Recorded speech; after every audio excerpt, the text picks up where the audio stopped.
E aí, galera, tudo bem?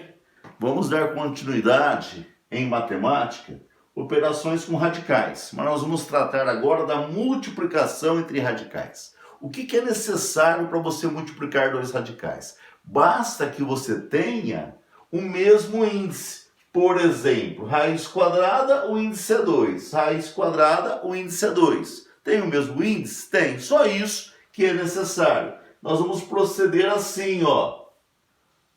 Raiz quadrada de 2 vezes 2. 2 vezes 2. E quanto que é 2 vezes 2? 4. Só que a raiz de 4, ela é exata, dá 2. Então é legal você achar a raiz quando ela for exata. Exemplo 2. Raiz quadrada, mesmo índice. 2 vezes 3. 2 vezes 3. 6. Raiz quadrada de 6. Não precisa da passagem anterior. Você pode omitir. Precisa entender, mas você pode omitir a passagem. Exemplo 3. Note que agora eu tenho números multiplicando a raiz. Então eu vou proceder dessa forma. Quem está fora da raiz, que é o 4, vai multiplicar quem está fora, aqui que é o 5. Quem está dentro da raiz, que é o 3, vai multiplicar o 3, que são os radicando. Então vai ficar assim, ó. 4 vezes 5, raiz quadrada de 3 vezes 3, que é o 3 vezes 3, que vai ser 4 vezes 5, 20. 3 vezes 3, 9. Raiz quadrada de 9 é 3. Então, 20 vezes 3, 60. Vou reforçar o que eu já disse. Eu faço várias passagens para você entender, não que sejam todas necessárias. Exemplo 4. Note que agora eu tenho uma raiz cúbica e uma raiz cúbica. Então, eu posso fazer a multiplicação, fazendo igual a de cima. Quem está fora, que é o 2, vai multiplicar o 5. E quem está dentro, que é o 3, que é o radicando, vai multiplicar o 3. Só que agora a raiz é uma raiz cúbica.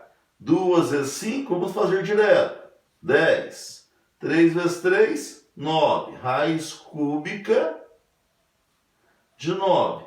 Só que a raiz cúbica de 9 não dá exato. Nem dá para tirar ninguém da raiz. Então, nesse caso, termina aí. Acabou. Ficou assim mesmo. Exemplo 5. Note que todas são raízes quadradas.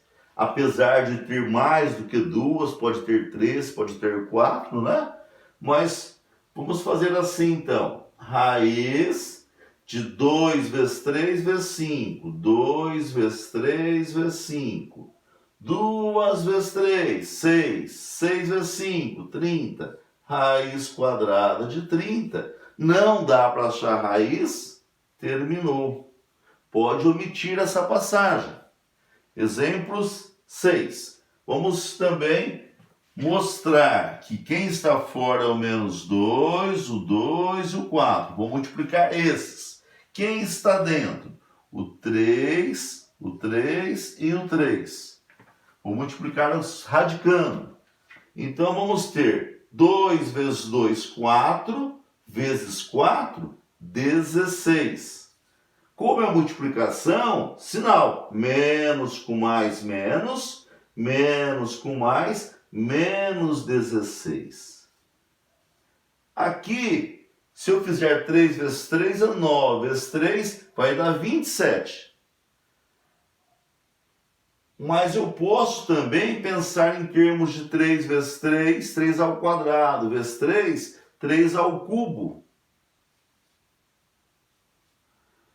E a raiz é cúbica. Aí se eu tivesse colocado 27, professor, o que eu faria? Olha, eu ia pegar o 27, ia decompor em fatores primos, não dá por 2, dá por 3, dá 9. Por 3 dá 3 e por 3 dá 1. Note que daria novamente o 3 ao cubo. 3 dividido por 3 dá 1. Então, quem sai da raiz é uma raiz exata. Menos 17 vezes o 3 que saiu da raiz. 16 vezes 3, faz a continha, 48. Menos com mais, menos 48. Pronto. E o exemplo 7. Note que aqui no início não tem ninguém multiplicando. Ninguém é o número 1. Eu vou multiplicar 1 pelo 4 e pelo 5. E depois o radicando. 6 pelo 6 pelo 2. Então vai ficar assim. 1 vezes 4, 4. 4 vezes 5, 20. Você não pode esquecer do sinal. Mais com menos, dá menos. Menos com mais, dá menos. Você poderia perguntar, mas por que colocou parênteses? Porque se eu tenho uma continha que é vezes, uma multiplicação, e o número é negativo, se eu não coloco parênteses, eu vou ter dois sinais juntos. Então, parênteses é só para separar esses dois sinais. Raiz quinta, não posso esquecer disso, 6 vezes 6, 36. 36 vezes 2, 72. Pode fazer a continha. Note que a raiz quinta de 72, mesmo que você decompor o 72 assim, não sai ninguém. Não vai aparecer ninguém elevado à quinta potência. Fiz esses exemplos e na sua atividade tem exercícios propostos para você fazer agora. Só que tenta fazer primeiro os exemplos. Veja se você compreendeu, assista ao vídeo mais do que uma vez. Um abraço, espero que tenha entendido e faça os próximos.